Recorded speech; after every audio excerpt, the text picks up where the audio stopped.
आप सबको डॉक्टर रजनी रमन झासा, आचार्य संस्कृत विभाग, राजकीय महारानी सुदर्शन कन्या महाविद्यालय बीकानेर का नमस्कार स्वीकार।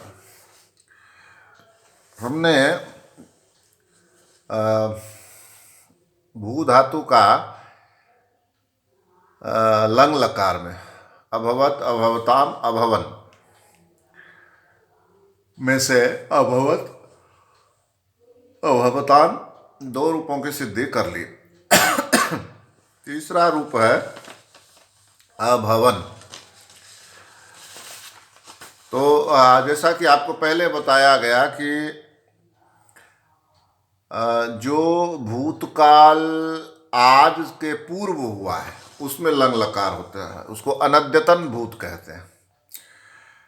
तो हम यह लिखते हैं कि भू धातु से कर्ता अर्थ में अनद्यतन भूतकाल में अनद्यतने लंग सूत्र से लंग प्रत्यय का योग किया। लंग प्रत्यय, लकार भी प्रत्यय ही होते हैं, इसलिए लंग प्रत्यय भी कहते हैं, बल्कि लंग प्रत्यय ही है।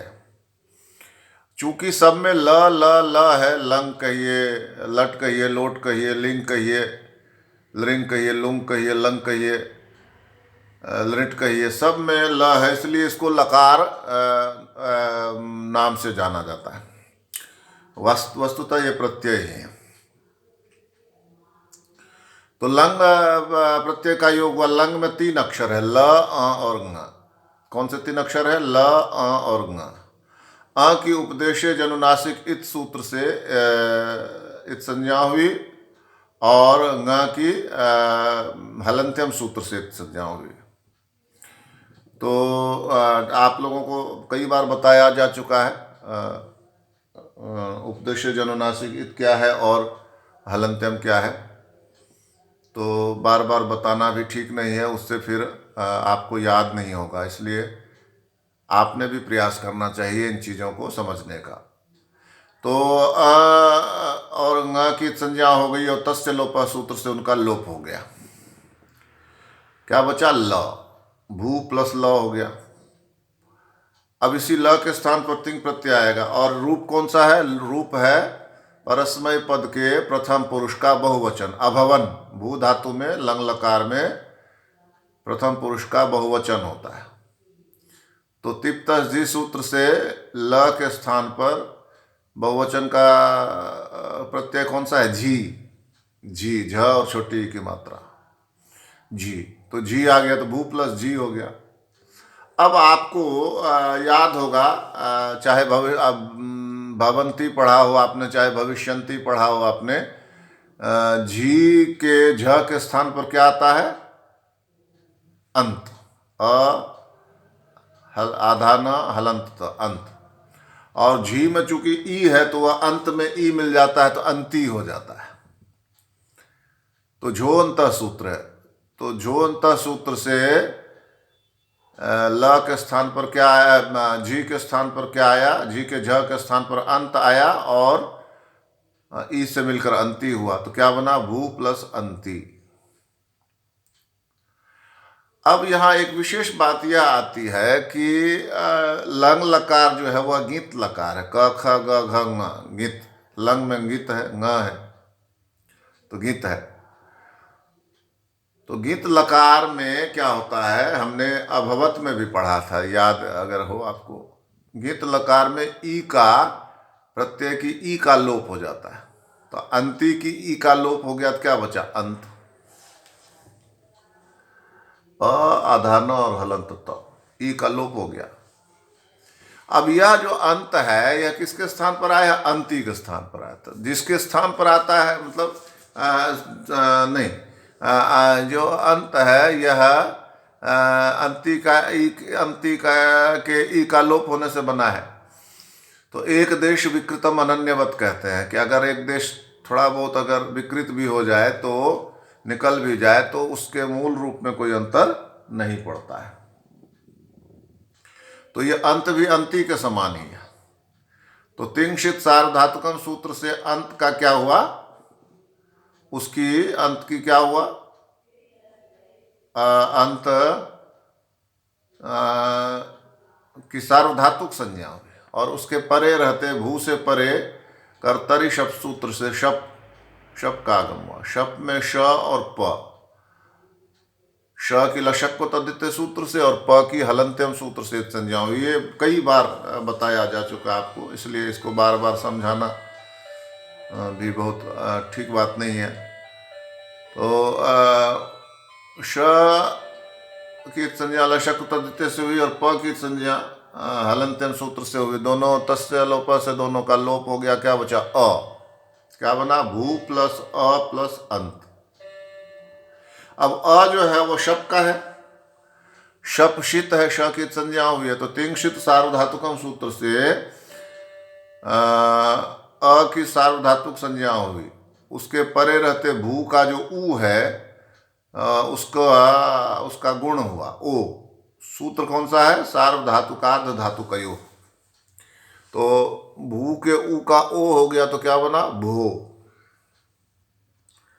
भो बना।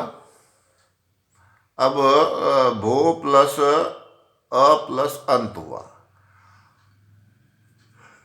यवा सूत्र से भो के ओ का क्या हो गया? अव हो गया। तो भव प्लस अ प्लस अंत बराबर भव प्लस अंत, भव पूरा हो गया। अब भव जो है वह अंग है। अंग किसको कहते हैं? यस्मात् प्रत्यय विधिस तदादि प्रत्यय अंगम। जिसमें प्रत्यय लगा होता है उसके पहले जो होता है उसको अंग कहते हैं। तो प्रत्यय इसमें अंत है, तो भव उसके पहले है, तो भव अंग हो गया। और इसके परे जो अंत है वह कौन से प्रत्यय का है? तो लंग का है। तो एक सूत्र आता है लुंग लंग लृंग षडुदात्त। पहले भी दोनों, अभवत में भी और अभवता में, दोनों में हमने पढ़ा। तो उससे अट का आगम होता है। किसको? भव को। भव को किसका आगम होता है? अट, अ और हलंत ट। अट का आगम होता है तो ट की संज्ञा हो जाती है, हलंत्यम सूत्र से उसका लोप हो जाता है, अशेष रहता है। चूंकि ट की संज्ञा हुई है इसलिए यह टित है। कौन? अ। अतः आद्यंतो टकितो सूत्र से भव के आदि में आता है, भव के आदि में आता है। तो क्या बना? अभव, अभव प्लस अंत, अभव प्लस अंत। अभव के अंत में क्या है? अ है। अभव के अंत में क्या है? अ। उसकी संधि किससे हो रही है? अंत के अ से।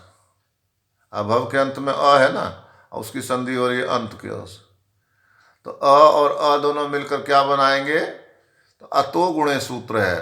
वो कहता है कि अ ए ओ जो गुण है उससे यदि संधि होती है तो, और वह अपद है, मतलब पद नहीं है, अभी ये पद बना ही नहीं, प्रत्यय अभी मिला ही नहीं है पूरी तरह से इसमें, तो अ और अ में से जो पहला अ है, अभव का जो अ है, वह अंत के अ में जाकर मिल जाएगा। अतो गुणे सूत्र है। फिर से समझिए, अभव का जो अ है वह अंत के अ में जाके मिल जाएगा। तो अब क्या बना? अभ हलंत व, अभ हलंत व, अभ हलंत व। ये देखिए, अभव, अभव, अभव और हलंत व। क्यों? इसका अ अंत में, अंत के अ में जाके मिल चुका, तो अभव हलंत वाला हो गया और अंत उधर है ही। क्या बना? अब वह जो अंत वाला अ है वह अभव के व में मिल जाएगा, तो क्या बनेगा? अभवंत, अभवंत। रूप क्या है? अभवन, त तो है नहीं, तो फिर इस त का क्या होगा? तो कहते हैं कि अ भ व और न और त इसका संयोग है, आधा न है और हलंत त है, और इसी से अंत हो जाता है। तो सूत्र है, अभवंत का यही अंत में त पर ही अंत हो जाता है ना, तो सूत्र है संयोगांतश्च लोपः, कि यदि संयोग हो, संयोग किसको कहते हैं? जिसको हम आधा बोलते हैं ना, आधा न आधा त, उन दोनों को मिलाने पर उसको संयोग कहते हैं। जैसे मान लो क्या है, तो क्या में क और य में संयोग है। मच्छर, मच्छर में छ, च और छ में संयोग है। है ना। तो कुछ भी आप ले लीजिए ऐसे शब्द जिसमें आधा होता है, उसको संयोग बोलते हैं। तो न और त संयोग है, क्योंकि न और त संयोग इसलिए है कि दोनों के बीच में कोई अच नहीं है, कोई स्वर नहीं है। न और त के सीधे आपस में मिल गए हैं दोनों। राम में क्या है, र आ म अ, र और म के बीच में आ है ना, इसलिए उसको संयोग नहीं कहेंगे। लेकिन क्या कहते हैं, मतलब इसमें अभवंत में जो न और त है, इसके बीच में अच नहीं है, तो ये संयोग कहलाएगा। त पर त भी हलंत ही है और यहीं पर अंत हो जाता है। तो संयोगांतस्य लोपः में कहते हैं कि जो अंतिम हल है, इसमें कौन सा है अंतिम हल, अ भ व आधा न हलंत त, यानी हलंत न और हलंत त। तो अंतिम अक्षर कौन हुआ, हलंत त, तो उसका लोप हो जाता है। तो त का लोप हो गया तो बचा क्या, अ भ व हलंत न, वही आधा था ना, हलंत न ही आधा न था। तो अ भ व और हलंत न रह गया, हलंत तो लुप्त हो गया। बचा क्या, हलंत न। तो अब क्या बन गया, अ भ व हलंत न, यानी अभवन इति सिद्धम। इसमें जो जानने वाली बात, जिसको मैं थोड़ा बहुत दोहरा देता हूं, कि एक तो है अभव और अंत का जो मेल होता है। तो अभव, तो अभव के अंत में अ है, और अंत के प्रारंभ में जो अ है, तो अ गुण भी है, ए गुण है और ओ गुण है, 3 गुण है, अ ए ओ। तो अभव का जो अ है, वह अंत के अ में जाके मिल जाता है। सूत्र है अतो गुण। अभव का अ जो अंतिम अ था, वह अंत में मिल गया, अंत के अ में, तो अंत ही रहा। अभव का जो व के बाद वाला अ था, वह निकल गया, तो वह हलंत हो गया।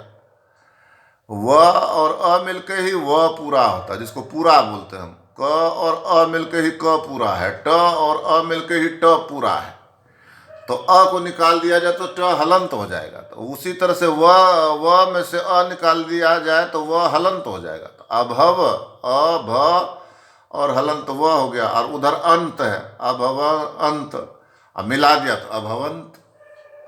अब इस अभवंत में अगर इसको अलग अलग करें तो अ भ व आधा न, आधा और हलंत तो है, तो अ भ व हलंत न हलंत त। अगर अलग अलग कर दें बिल्कुल, तो अ भ व हलंत न हलंत त।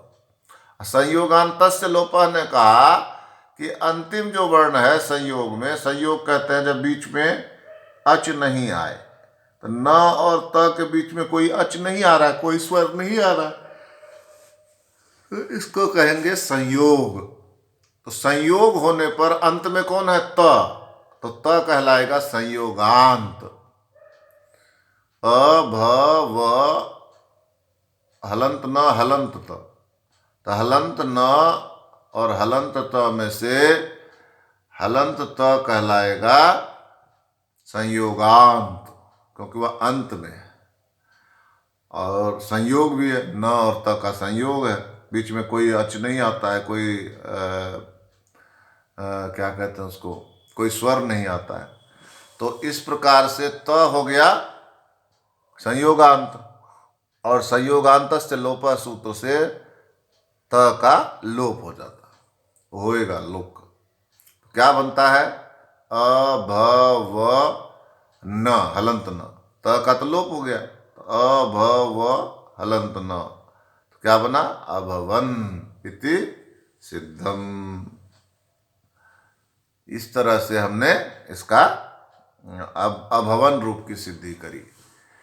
तो 3 सिद्धियां हो गई अपनी। कौन कौन सी, इसमें लंग लकार में अभवत हो गया, अभवताम हो गया, और अभवन हो गया। अब अगली सिद्धि है अभवः, जो कि मध्यम पुरुष का एक वचन है। और मध्यम पुरुष का बहुवचन का द्विवचन क्या है, अभवः अभवताम, अभवः अभवतम, अभवतम, और बहुवचन है अभवत। तो इसको हम आगे देखेंगे। धन्यवाद।